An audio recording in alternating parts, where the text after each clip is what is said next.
es diagnóstico y tratamiento en psiquiatría. Hemos sido más específicos con cada una de las cosas que tenemos que hacer en la valoración. Ahora vamos a tratar un tema, un acápite que incluso lleva a tener libros enteros de emergencias psiquiátricas, ¿correcto? Entonces, vamos a tratar de resumir las cosas y tratar de poderles transmitir lo más importante de lo que es una emergencia psiquiátrica, porque ustedes ya saben qué es la definición de una emergencia, ¿no es cierto? Una emergencia es una condición clínica que pone en peligro la vida de un paciente, ¿correcto? Es decir, ese paciente, si no recibe una atención inmediata, pronta, tiene riesgo probablemente de tener un desenlace fatal, es decir, de poder fallecer. Y eso en psiquiatría puede suceder, ¿correcto? Nos vamos a dar cuenta, vamos a tratar de ver tres cosas, lo que es el fenómeno suicida, vamos a ver la agitación psicomotriz también, y algunas condiciones que pueden presentarse en los servicios de emergencia psiquiátrica. ¿Correcto? Y acá tenemos una frase de Séneca: tengo que admitir que soy un suicida fracasado. Es Séneca, ¿no? La última autoridad sobre el tema recalcó con desdén que siempre hay salida y ésta se encuentra en todas partes. Cada barranco y río, cada rama de cada árbol, cada vena de tu cuerpo te hará libre. Sin embargo, a pesar de todo esto, yo nunca lo hice. ¿Correcto? Lucio Anneo Séneca, entre el 4 a 65 años después de Cristo, ¿sí? Entonces, nosotros vamos a ver que el fenómeno de la suicidabilidad es algo que ya viene de tiempos muy remotos, ¿correcto? Y definimos qué es una emergencia psiquiátrica. Sabemos que la psiquiatría estudia el pensamiento, el afecto y la cognición anormal. Entonces, cualquier alteración en el pensamiento, los sentimientos o las acciones, conducta, que precisa, como hemos dicho, una intervención terapéutica inmediata, ya que si no se interviene de manera inmediata, corre en riesgo la vida del paciente, y no solamente la vida del paciente, chicos, ¿no? Sino también de su familia y de la comunidad, ¿correcto? Recordemos, por favor, eso. Entonces, hay evidencia que indica un incremento de estas emergencias psiquiátricas, ¿no?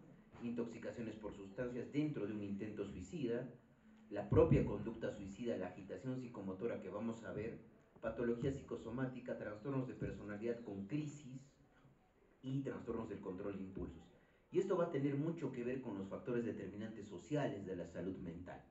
Mientras exista condiciones socioeconómicas deplorables en nuestra sociedad, exista violencia, haya una migración no regulada. Y hemos hablado, ¿no es cierto?, del éxodo venezolano y el incremento de las tasas de violencia, el incremento de las tasas de suicidabilidad.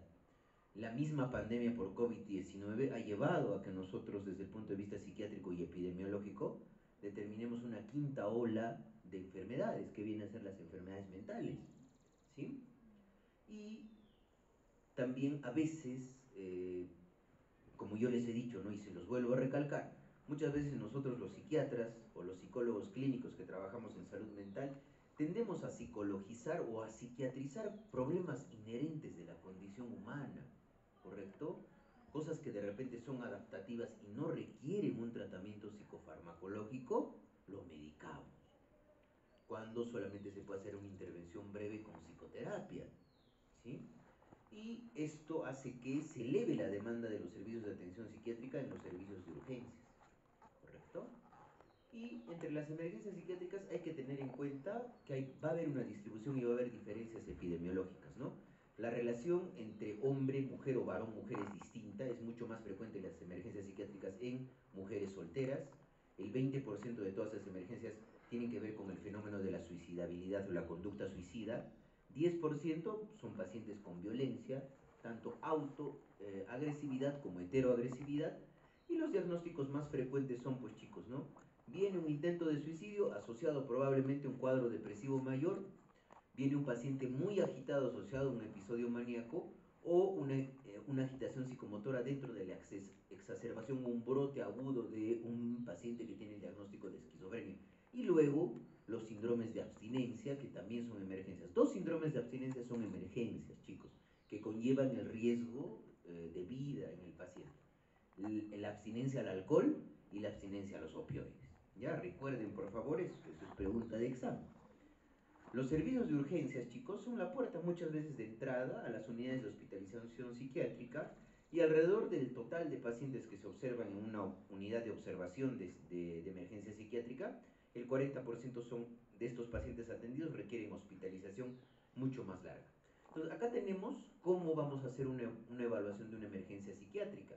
Entonces, el paciente puede venir traído por la policía y la ambulancia. Una paciente, por ejemplo, mujer que intenta lanzarse del puente Chilena va a ser traída por la comisaría del sector.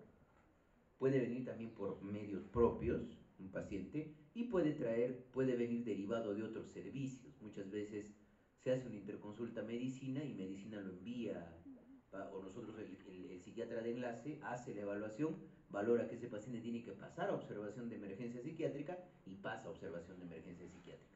Y en la unidad de emergencia psiquiátrica hay que siempre, chicos, recuerden esto. Todo paciente que incluso viene por una emergencia psiquiátrica y tiene una conducta suicida tiene que tener la valoración de las funciones vitales, presión arterial, frecuencia cardíaca, saturación de oxígeno, ¿correcto? De ahí se hace un triaje, ¿no? De acuerdo a esto vamos a clasificar si es una urgencia, es decir, no requiere una intervención inmediata ni tampoco pase a observación. Entonces, puede irse después de una receta y decirle en 3 días tiene que venir por consultorio externo de psiquiatría. O pasar a una evaluación psiquiátrica, una evaluación médica, una observación ampliada que demora un tiempo y finalmente a una unidad hospitalaria. Porque recuerden que un paciente con una agitación psicomotriz de etiología probablemente del espectro de la esquizofrenia, probablemente ha abandonado el tratamiento y la medicación normalmente tanto antidepresiva como antipsicótica tiene un tiempo de latencia de respuesta, es decir, para tener efectividad clínica y sintomática de alrededor de 2 semanas. Entonces, por eso, cuando tenemos un paciente con esas características, tratamos de hospitalizarlo en el servicio para que continúe con el tratamiento. Y al igual, ¿no es cierto?, cuando vienen pacientes por probablemente un primer episodio psicótico o una abstinencia al alcohol, que pretendemos probablemente hospitalizarlo para tratar de mantener la abstinencia, ¿sí? Entonces vamos a hacer 5 preguntas, chicos, en una emergencia psiquiátrica. ¿Es seguro para el paciente permanecer en el servicio de urgencias? El problema, chicos, es orgánico, es decir, probablemente médico, o es funcional, es decir, netamente psiquiátrico, o es una combinación de ambos. El paciente tiene un síndrome psicótico, o es un paciente con conducta homicida o suicida, y hasta qué punto el paciente es capaz de cuidarse a sí mismo. Entonces, haciendo estas 5 preguntas vamos a poder, chicos, determinar a dónde envío a mi paciente después de valorarlo. Entonces, ¿es seguro para el paciente permanecer en el servicio de urgencias? ¿Se tiene una unidad que contenga físicamente al paciente? Y nosotros como profesionales tenemos la disposición mental y tenemos la capacitación adecuada en el uso de psicofármacos para poder controlar a un paciente. Eso tenemos que preguntarnos, porque no es posible, por ejemplo, que en una unidad de emergencia psiquiátrica un paciente se agite y agreda físicamente al personal, ¿no es cierto? ¿Para qué están los psicofármacos? Para controlar, para hacer contención psicofarmacológica, aparte de la contención física que se puede hacer también con la sujeción mecánica, ¿sí?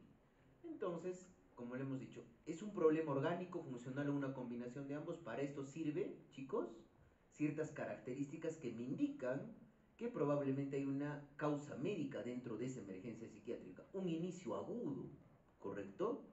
De repente el paciente está muy bien, hace una encefalitis por herpes simple y empieza a tener alucinaciones y una agitación psicomotriz. Y la evolución de la enfermedad solamente son unas cuantas horas, o 1 o 2 días, ¿correcto? Que sea el primer episodio. Siempre recuerden esto, y yo les digo a mis alumnos con los que hago prácticas, ¿no? Los extremos de la vida siempre nos tienen que hacer pensar en que la causa, primero tengo que descartar una patología médica, tanto en niños y adolescentes como en adultos mayores, ¿sí? La enfermedad médica o lesión en la actualidad, el abuso significativo de sustancias por el desarrollo de síndromes de abstinencia, los trastornos perceptivos no auditivos. Clásicamente, cuando un paciente tiene alucinaciones visuales, uno se decanta más por la parte orgánica que por la parte psiquiátrica, es decir, funcional.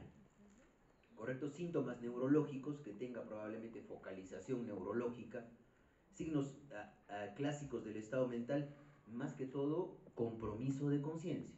Si un paciente tiene compromiso de conciencia, probablemente eso tiene etiología orgánica. ¿correcto? Nunca se olviden de eso.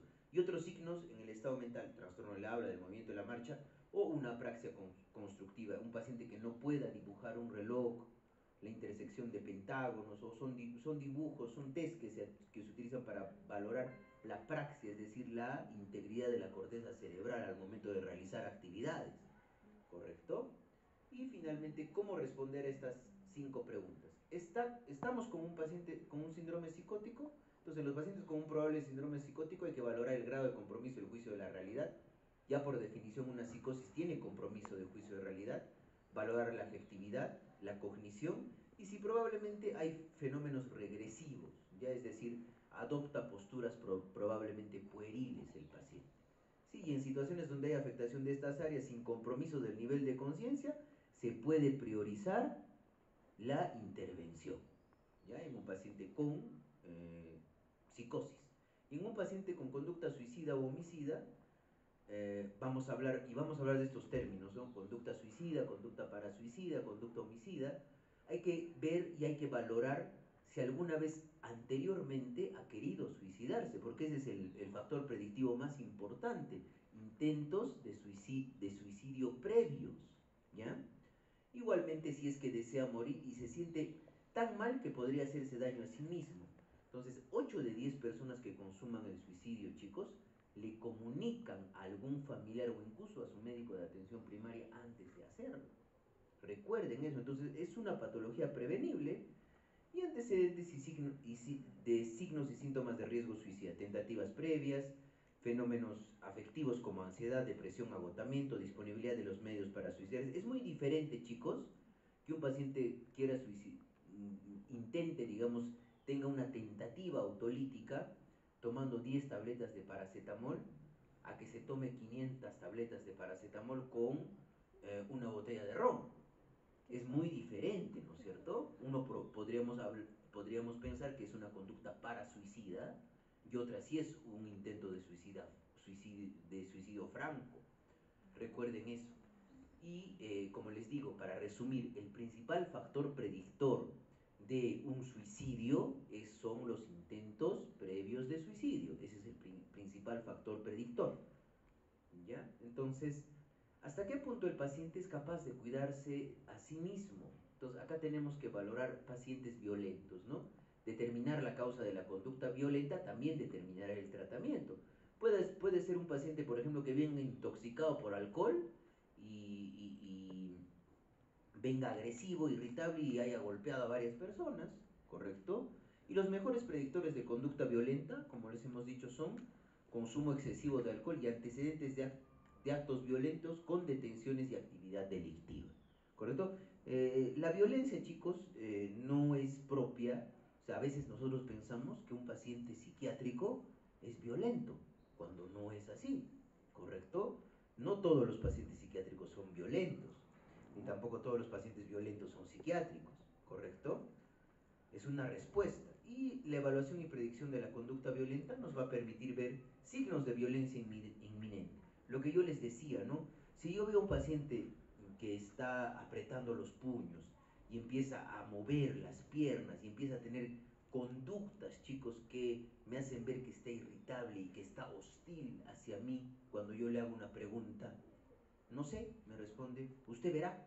Entonces yo veo que el paciente si yo persisto en preguntarle, va a haber escalada agresiva y el paciente me puede llegar a agredir, ¿sí? Entonces hay signos de violencia inminente, ¿no? Como actos recientes de violencia, amenazas verbales, posesión de armas, intoxicación por alcohol, la agitación psicomotora progresiva, es decir, una ideación paranoide en un paciente con esquizofrenia, determinados pacientes con manía, pacientes con excitación catatónica, ¿correcto? Y también algo muy importante son pacientes con trastornos de personalidad con tendencia a la ira y la falta de control de impulsos. Eso específicamente está asociado a pacientes con un trastorno disocial de la personalidad o un trastorno de inestabilidad emocional de la personalidad de tipo límite, ¿correcto? Lo que se conoce como borderline personality disorder, ¿no es cierto? Y la evaluación de riesgo de violencia, considerar la ideación violenta, el deseo, la intención, el plan, la disponibilidad de medios, si ha implementado un plan o hay deseos de recibir ayuda. Y considerar siempre, chicos, las características sociodemográficas. Es mucho más frecuente que se produzcan varones entre 15 y 24 años en una posición socioeconómica baja y que tengan escaso apoyo social. Entonces, acá lo que les decía, ¿no? Actos antisociales no violentos, bajo control de impulsos, y considerar factores estresantes explícitos, ¿no? Conflicto conyugal, pérdida real o simbólica, ¿sí? ¿Y cuál es la estrategia general, chicos, para evaluar una emergencia psiquiátrica? Primeramente tenemos que pensar en nosotros y en el paciente. Autoprotección, disponer, chicos, de una serie de un contexto donde probablemente el profesional que está atendiendo esa emergencia psiquiátrica pueda prever su integridad física. Y acá tenemos todas esas características, ¿correcto? Tenemos que contar también, para la prevención de lesiones, evitar las autolesiones y el suicidio, y evitar la violencia contra los demás, como yo les decía, ¿no? Nosotros no podemos, si el paciente está agitado, ¿ustedes creen que discutiendo con el paciente yo voy a controlar esa agitación? No, tengo que aprender a hacer desescalada verbal, ¿correcto? Y si no me funciona la desescalada verbal, tendré que hacer contención psicofarmacológica. Una vez que haga la contención psicofarmacológica, pediré el apoyo antes incluso al personal de seguridad para poder reducir al paciente con el objetivo de que no se agreda a sí mismo y no agreda a los demás. Y descartar trastornos mentales orgánicos, así como también descartar una psicosis inminente. Acá tenemos un ejemplo, chicos, es una paciente mujer que la traen los efectivos policiales por alterar el orden público en el aeropuerto de una ciudad. Había querido abordar un vuelo indicando que ella es la accionista mayor de una de las aerolíneas más grandes del país. Ha agredido a los guardias del aeropuerto, además ha destrozado todas las mamparas del counter de la aerolínea. Fue reducida por los efectivos policiales y llevada al servicio de emergencia del hospital local. La paciente afirmaba: soy la accionista mayoritaria de la aerolínea y que serán castigados por Dios por impedir cumplir con la tarea que él me había encomendado. En el servicio de emergencia se tornó agresiva con el médico que la evaluó, rompiendo varios artículos del consultorio. Agredió a la enfermera de guardia y inmediatamente el médico solicitó una interconsulta a psiquiatría. Y esto es lo que sucede, chicos, muchas veces en los servicios de emergencia general. ¿Por qué? Porque el médico internista no sabe tratar una agitación psicomotriz y piensa que toda agitación psicomotriz es de etiología psiquiátrica, cuando un paciente con una encefalopatía hepática puede estar agitado, con una encefalopatía urémica puede estar agitado, un paciente con un tumor cerebral se puede agitar, ¿correcto? Entonces vamos a hablar de la definición de lo que es agitación psicomotriz. Entonces es un estado de exaltación motora, donde finalmente, chicos, asociado a un estado afectivo de disforia, pánico o euforia, más una falta de conexión ideativa y desinhibición verbal, el paciente tiene un riesgo potencial no solamente para él, sino también para las demás personas. Y muchas veces la agitación psicomotora, chicos, tiene una conducta donde no hay un objetivo para esa conducta. Eso se denomina agitación psicomotora, ¿sí? Y el paciente violento, ya también a diferencia de un paciente agitado, se manifiesta con agresividad, hostilidad o con conducta auto o heteroagresiva, pero el paciente violento busca provocar, el objetivo de la conducta es causar una lesión. No se olviden de eso, eso es violencia.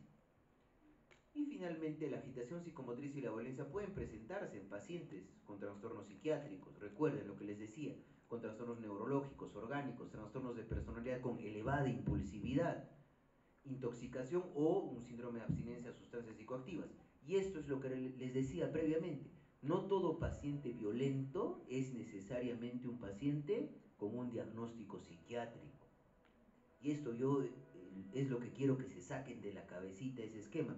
Les aseguro que muchos de ustedes pensaban que todo paciente psiquiátrico es un paciente violento, cuando no es así, ¿sí?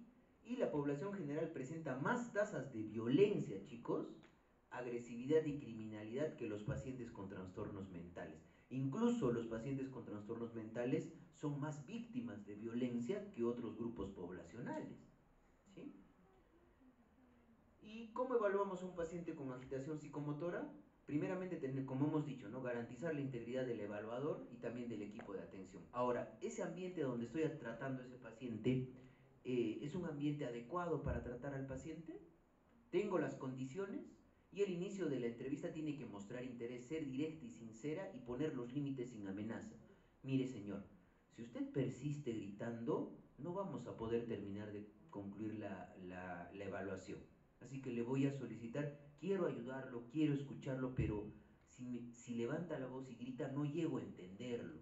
Entonces el paciente probablemente eso es desescalada verbal, ¿correcto?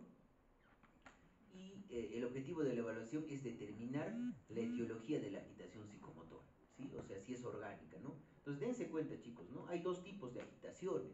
Hay una agitación orgánica donde va a haber compromiso del nivel de conciencia, donde la conducta también va a presentar agitación, donde probablemente como hay compromiso del nivel de conciencia, uno para poder tener un psiquismo normal, tengo que estar despierto. Si tengo fluctuación del nivel de conciencia, no voy a poder hablar bien, ¿no es cierto? El humor es fluctuante y lábil y hay alteraciones a nivel del contenido del pensamiento. El pensamiento es sumamente incoherente y el estado cognitivo es otra de las características que nos hace pensar en una agitación orgánica, es la desorientación, especialmente la desorientación temporal y la desorientación espacial, ¿sí? Y otros datos que tenga pues alteraciones de las funciones vitales como taquicardia, taquipnea, fiebre y focalidad neurológica. Y la agitación psiquiátrica, el nivel de conciencia no suele fluctuar, el paciente está despierto, ¿correcto? Puede existir hostilidad verbal hacia los acompañantes o hacia el propio paciente o hacia el propio médico que evalúa, y el habla pues es de tono elevado. Un paciente con manía puede estar verborreico, taquilálico, o un paciente con un brote de esquizofrenia está totalmente disgregado, el ánimo está irritable, puede haber disforia, una mezcla entre tristeza, ansiedad, irritabilidad, y hay alucinaciones auditivas, y puede haber muchas veces esas ideas delirantes de contenido paranoide, de perjuicio, ¿no? Y el paciente responde frente a eso, y orientación temporoespacial no afectada. Y hay antecedentes psiquiátricos, incluidos ingresos previos, pero no es la norma. Recuerden, acá hay dos cosas importantes para diferenciar una agitación orgánica de una agitación psiquiátrica. En la agitación orgánica hay compromiso del nivel de conciencia, recuerden por favor eso. Y además hay probablemente alteraciones a nivel de las constantes vitales. Si traen un paciente agitado y tiene una saturación de oxígeno de 70, ¿corresponde a un área de emergencia de psiquiatría? No, eso corresponde a medicina interna, porque probablemente está haciendo la agitación porque está haciendo una hipoxemia con hipoventilación, y eso está generando una encefalopatía, ¿correcto? Démonos cuenta de esas dos cosas, que es interesante diferenciar, ¿no? Entonces, los trastornos mentales orgánicos o la intoxicación o abstinencia de drogas van a generar alteración del nivel de conciencia, ya sea agitación o obnubilación de la conciencia. En cambio, en los trastornos de personalidad, donde hay un evento estresante, pueden generar reacciones sin planificación e impulsivas. Y en la psicosis, en la depresión o en la manía, el nivel de conciencia es claro y hay alteración de la capacidad de juicio, de realidad, ¿correcto? Recuerden por favor eso. Eso para entender, entonces, valoramos las principales causas orgánicas de agitación psicomotriz. Ya lo hemos dicho, ¿no es cierto? Todas las sustancias pueden generar agitación psicomotriz, intoxicación por sustancias. La abstinencia, especialmente al alcohol, las benzodiazepinas y los opiáceos, puede generar agitación psicomotriz. Y esto es otro cuadro muy importante, chicos, que es lo similar a una insuficiencia renal aguda, pero a nivel cerebral, ¿correcto? Cuando hay un proceso médico generalizado como una sepsis, como una insuficiencia renal aguda, hay una hepatitis fulminante aguda, la barrera hematoencefálica se permeabiliza y empiezan a pasar citocinas inflamatorias que alteran el funcionamiento cerebral normal, y eso era lo que sucedía en los pacientes con COVID-19 que probablemente presentaban delirium, ¿no es cierto? Entonces, ante la sospecha de una causa orgánica, chicos, siempre hacer un examen físico exhaustivo, hemograma, bioquímica, AGA y electrolitos, examen completo de orina, toxicológico en orina, y pedir una tomografía axial computarizada cerebral o un electroencefalograma, un electrocardiograma. Y finalmente, para nosotros en el delirium, chicos, este delirium, que puede ser producido por una insuficiencia respiratoria, una insuficiencia cardíaca, una insuficiencia hepática, siempre hay una causa médica que conlleva esa respuesta cerebral sistémica. O sea, no se olviden que Cuando hay un delirium, netamente el manejo por psiquiatría es sintomático. Yo manejo solamente los síntomas, y eso yo siempre les pongo a mis colegas en el Hospital General. Se les recuerda que el delirium, por definición, tiene una causa médica, ¿ya? Y el manejo por parte de nuestro servicio es netamente sintomático, ¿sí? Y la derivación pertinente. Porque si es un paciente que tiene una hipocalemia y no corrige en esa hipocalemia, va a seguir con delirio. Si es un viejito con una ITU, que probablemente no hace fiebre, ¿no es cierto? Y tiene un estado confusional agudo, tiene un delirio y no corrige en esa ITU, va a seguir con la agitación. Y finalmente, en el tratamiento, chicos, ¿cuáles son los objetivos generales? Proporcionar un ambiente que garantice seguridad, establecer una buena alianza terapéutica con el paciente y en la medida de lo posible involucrar al paciente en la toma de las decisiones si es que su juicio de realidad lo permite. Porque si es un paciente paranoide con un brote esquizofrénico, no tiene juicio de realidad, ¿ustedes creen que va a participar vamos a poder involucrar a nuestro paciente en la toma de decisiones? No. Y evitar las intervenciones coercitivas son la última alternativa. Y si aparece agresividad o hostilidad, disminuirlas evitando desarrollo de la escalada agresiva y favorecer que el paciente pueda recuperar el control sobre sí mismo. Y para eso están los fármacos, ¿correcto? Y acá están las características psicopatológicas, chicos, y las generalidades de un paciente que tiene una agitación psicomotriz. Y tiene estas siglas, GIGIGA. El grado 1 es de HI, hostil e irritable. Y todavía este paciente escucha y acepta la intervención. El grado 2 es un paciente que grita e insulta, GI. Entonces hay que intervenir de manera coordinada, por lo menos con 3 personas. Y el grado 3 probablemente es un paciente que ya golpea, amenaza y que tiene un peligro inminente de agresión física. Entonces recuerden esta memotecnia, GIGIGA, ¿ya? Grado 1, hostil irritable, grado 2, grita e insulta, y grado 3, golpea y amenaza, y de acuerdo también al grado se da la intervención. Si yo estoy con una clasificación GIGIGA de grado 3, no le voy a decir, señor paciente, escúcheme por favor, trate de calmarse, me va a meter un puñetazo, ¿no es cierto? Ahí probablemente vamos a hacer uso de los psicofármacos y también de la restricción física. Entonces también tenemos una escala que ayer en la clase también les hablé, ¿no? Es la escala BARS, que viene del acrónimo en inglés de Behavioral Activity Rating Scale. Si ustedes se dan cuenta, se produce una escala agresiva, desde un paciente difícil o incapaz de despertar hasta un paciente violento que requiere contención. Y vamos valorando esto, ¿no? 2 es dormido pero responde, 3 es somnoliento, 4 es despierto y tranquilo, que es lo normal. Y 5 son signos de franca actividad física, ¿verdad? Pero se puede calmar todavía. 6 tiene una actividad extrema o continua, pero no requiere contención. Y 7 es un paciente ya violento que requiere contención. ¿Sí? Y acá tenemos justamente, chicos, un ejemplo. Vamos a ver la hora. Así estamos a tiempo. Entonces, se interconsulta psiquiatría en la guardia nocturna para evaluar a un paciente de 64 años que está en una unidad de cuidados coronarios después de que empieza a gritar afirmando que hombres extraños estaban en su habitación del hospital. Probablemente está teniendo alucinaciones visuales, ¿no es cierto? Y el paciente tiene antecedentes de enfermedad arterial coronaria, multivaso, se sometió a una cirugía de injerto de derivación de arteria coronaria.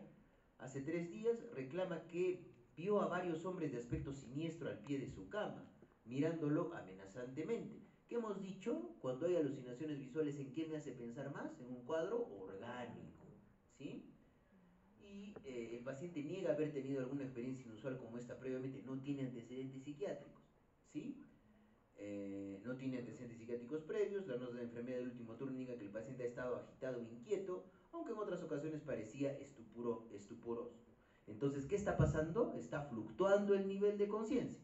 Entonces, el delirium es un síndrome, chicos, donde hay una alteración del nivel de conciencia con fluctuación del nivel de conciencia, inversión del ciclo sueño-vigilia, y pueden haber síntomas perceptuales, ¿no es cierto? Y alteración a nivel del pensamiento, ¿correcto? Y el paciente está alerta y orientado en persona, lugar y espacio, pero la fecha que informa está desfasada por varios meses, además de alteraciones en focalizar su atención. Y en el delirium se agrega justamente eso, la disprosexia, el paciente no puede enfocar la atención. Eso es un delirio y asociado a una enfermedad médica. Probablemente este paciente, ¿qué enfermedad médica esté teniendo? Que ha sido sometido a una cirugía y probablemente puede estar haciendo un trastorno hidroelectrolítico que no ha sido bien manejado por el cirujano. ¿Sí? Entonces, el diagnóstico para CIE-10, chicos, es una agitación psicomotriz, es R45, utilizamos nosotros estos diagnósticos, ¿ya? Síntomas y signos que involucran el estado emocional, y para DSM-5 no atribuye un apartado específico para la agitación psicomotora o la conducta violenta. Sí se lo menciona como un síntoma accesorio a otros diagnósticos. Por eso muchas veces nosotros hablamos, chicos, de síndrome de agitación psicomotriz, que va a tener múltiples etiologías, como ya lo hemos visto. Y en términos de practicidad, lo primero que tenemos que descartar es la organicidad, ¿correcto? Y el tratamiento del paciente con agitación psicomotriz. Un paciente con, de acuerdo al GIGIGA, grado 1, un BAR 5, hacemos desescalada verbal con la estrategia Resolve, que ahorita les voy a explicar. Si un paciente grita o insulta, está con un grado 2 de GIGIGA o un BAR 6, desescalada verbal, Resolve, tratamiento psicofarmacológico, pero calmar al paciente sin sedarlo. Para eso no utilizamos benzodiazepinas, probablemente podemos utilizar un antipsicótico de primera o de segunda generación que tenga ese efecto que nosotros denominamos ataráctico, que calma al paciente. Y si al final un paciente golpea o amenaza un tratamiento psicofarmacológico, el objetivo es calmar sin sedar, pero muchas veces la combinación de un antipsicótico de primera generación tipo haloperidol más una benzodiazepina de acción corta como midazolam en ampollas combinado mejora el cuadro, ¿sí? Entonces eso, si ustedes se dan cuenta, va de acuerdo al grado de agitación que tiene el paciente. Entonces el manejo de un paciente en una sala de espera que insulta verbalmente, el médico puede ofrecer una elección intuitiva. Estamos ansiosos por cuidarlo, pero realmente queremos tratar su dolor, pero solo podemos hacerlo si deja de usar un lenguaje irrespetuoso para nuestro equipo. Seguirá nuestras reglas y permitirá que te cuidemos. Generalmente es mejor para implicar consecuencias en esta etapa temprana. El manejo de un paciente en una sala de espera que insulta verbalmente al personal. Entonces, ¿qué le decimos al paciente? Siéntese y por favor deje de gritar o no podrá quedarse en esta zona. Si se obtiene el cumplimiento, entonces puede ser apropiado mostrar un gesto positivo. Mil gracias por seguir las reglas, permítame explicarle por qué no puede estar en esta área y ver si puedo ayudar a acelerar su atención. Y a menudo estos pacientes llegan a desarrollar una relación positiva con el paciente, con el personal que hace la desescalada verbal. Y acá tenemos, chicos, el modelo Resolve, ¿no? Este es un modelo utilizado en Estados Unidos que tiene que ver con acrónimos que están en inglés, ¿no? Preparar para involucrarse, que es Reading to Engage, preparar el entorno, capacitar al personal, utilizar escalas estandarizadas para evaluar la agitación, la escala BARS o si no la escala GIGA, ¿no es cierto? Engaging the patient, involucrar al paciente, entrar en el espectro, es decir, ¿no es cierto? Soy el médico a cargo del servicio, ¿cómo puedo ayudarlo? Resolver problemas y ofrecer alternativas, intentar resolver los problemas o ofrecer opciones, déjeme ayudarlo a sentirse mejor, quiere agua o algo de comer, y establecer los límites cuando sea necesario. Ahora no puede salir del hospital, no podré prescribirle benzodiazepinas. Y validar la perspectiva del paciente. Yo no le voy a decir, por ejemplo, al paciente, usted está teniendo ideas delirantes, eso no es posible. El paciente no va a colaborar si yo le digo eso. Entonces tengo que decir, está muy alterado, siento que es una situación frustrante, yo también estaría enojado en una situación como esta. Y finalmente terminar el evento de desescalada. Desahogo psicológico del paciente, desahogo psicológico del personal y anotar la resolución en la valoración objetiva de la agitación. Con el paciente, ¿qué puedo hacer para ayudarlo si pierde de nuevo el control? ¿Cómo podemos saber si usted no está bien? Y con el personal, ver si esta intervención que he hecho ha sido efectiva y qué podemos mejorar, ya que el médico es el que dirige la intervención terapéutica para tratar una agitación psicomotora, ¿sí? Y la contención mecánica. Recuerden, chicos, que la contención mecánica, la sujeción mecánica, es la última alternativa para controlar la agitación de un paciente, ¿correcto? Y tiene que haber pues capacitación, ¿correcto? Porque muchas veces se hace uso y abuso de la sujeción mecánica en áreas de medicina interna, por ejemplo. ¿Y cuál es el tratamiento? Se puede utilizar risperidona vía oral 2 a 4 miligramos, o lanzapina 5 a 10 miligramos, o aripiprazol 15 miligramos, asociado a una benzodiazepina, ¿no? Clonazepam 2 a 4, diazepam 10 a 20. Y de vía parenteral, el de elección es el haloperidol por su disponibilidad, chicos, y su tiempo de vida media, ¿correcto? Una ampolla de haloperidol está a 15 céntimos, una ampolla de olanzapina intramuscular está a 195 soles. La diferencia es bien marcada, ¿no es cierto? Y diazepam se puede utilizar siempre, y esto es algo que quiero que recuerden. El midazolam tiene muy buen perfil de seguridad para administrarlo de manera intramuscular. Vienen ampollas de 5 miligramos y es una benzodiazepina de acción corta. El diazepam se puede administrar por vía endovenosa de manera lenta, pero controlando funciones vitales, ¿correcto? Porque diazepam por vía endovenosa, si no sé controlar bien, me puede dar una parada respiratoria, ¿correcto? Y nunca se administra diazepam por vía intramuscular, porque si administran diazepam por vía intramuscular se puede tener un efecto paradójico. En vez de que el paciente se calme, se agita mucho más, ¿ya? Y en gestantes, en estadios finales del embarazo, es evitar benzodiazepinas endovenosas por el riesgo de depresión respiratoria del recién nacido, especialmente benzodiazepinas de tiempo de vida largo, como el diazepam. Y en el delirium hay que evitar el uso de benzodiazepinas, excepto si se trata de un delirium por abstinencia alcohólica. Y en ancianos, evitar benzodiazepinas por el riesgo de caídas, y haloperidol 2 miligramos por mililitro en gotas, 10 a 40 gotas de manera oral. Y en intoxicación por sustancias depresoras, alcohol, opioides, evitar el uso de benzodiazepinas por la depresión respiratoria. Son útiles los antipsicóticos de primera generación. Para resumir, de elección es haloperidol y midazolam. No se olviden, por favor, de eso, chicos, ya que son fármacos seguros para administrar de manera intramuscular. Porque imagínense si yo le quiero poner diazepam endovenoso a un paciente que está sumamente agitado. La enfermera se va a pinchar si le quiere colocar, ¿no es cierto? Correcto. Y con el ejemplo 4, un hombre de 25 años, esto es un ejemplo, chicos, más que todo de ideación suicida, ¿sí? Entonces, dense cuenta, ¿no?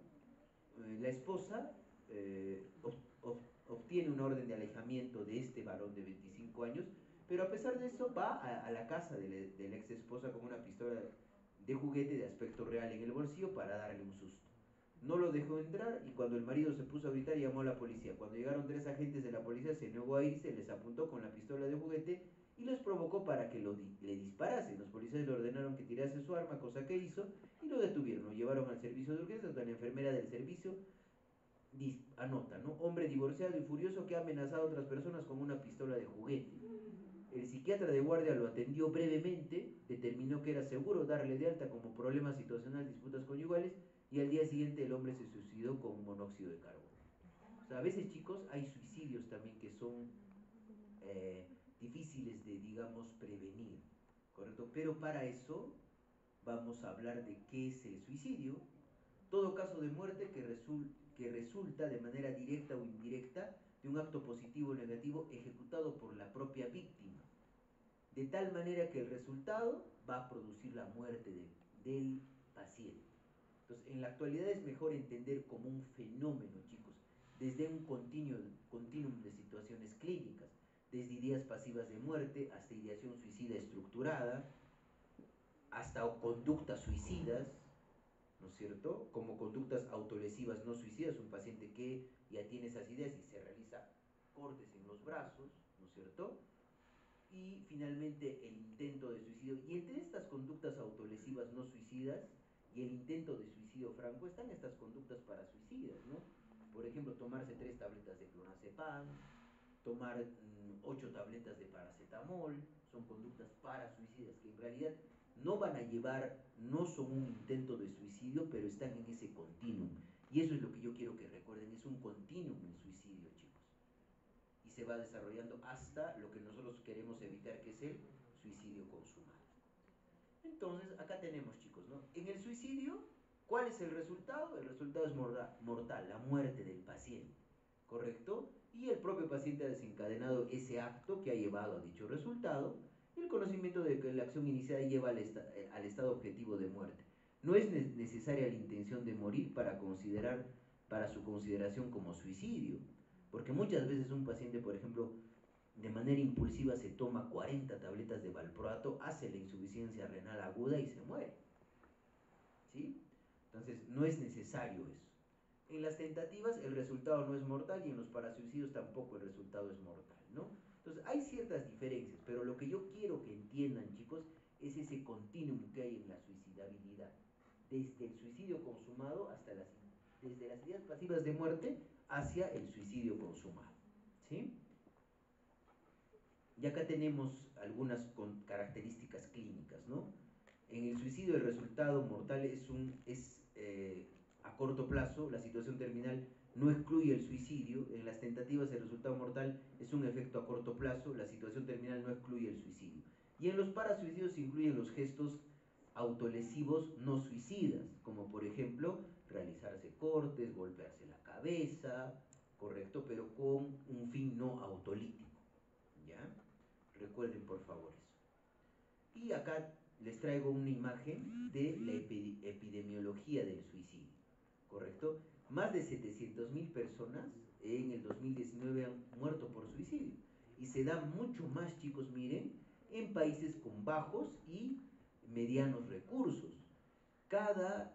Uno de cada 100 personas ha muerto por suicidio en el 2019.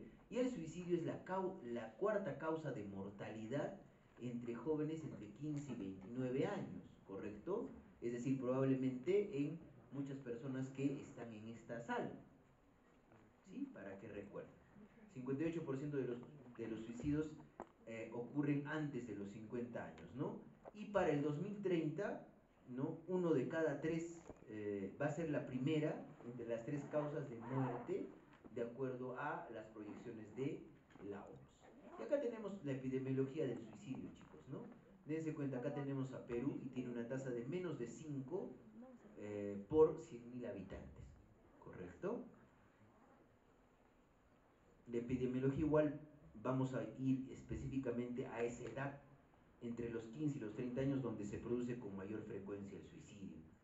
Y acá tenemos las causas, por acá, de suicidio, y lo que les decía, el principal factor predictivo de suicidio a largo plazo son los intentos de suicidio previos. Entonces, y eso también es algo que quiero que recuerden. Los varones son los que consuman suicidio y las mujeres son las que tienen más tentativas o intentos de suicidio. ¿Correcto? Y los factores de riesgo suicida, chicos, ¿no? Bueno, creo que ya estamos sobre la hora, ¿no? Ya estamos sobre la hora. Vamos a recuperar, chicos, esta clase, si de repente puedan, porque no se ha hecho la clase, creo, el día martes ni el día miércoles, ¿no es cierto? Ya no falta mucho, vamos a recuperar esta clase con Hanna el día domingo a las 7 de la mañana, de manera virtual. Entonces, los que se puedan contactar, les voy a decir en qué diapositiva nos hemos quedado, más o menos para que vean. Si bien se dan cuenta, chicos, que son temas bastante interesantes, pero con un tiempo muy corto que nos da la facultad en la carga. Nos hemos quedado, chicos, en la diapositiva 72 y termina en la 84, ¿correcto? Entonces, o quieren que avance rápido y termine. Ya, voy a terminar. Yo no me hago problema de quedar un ratito más, pero el objetivo es terminar. ¿Sí? O a ver, opinen, chicos. Mejor no porque hay clase. ¿Tienen después clase? Ahorita está dando la clase. Ya, entonces no, si no, no quiero tener conflictos con el pediatra.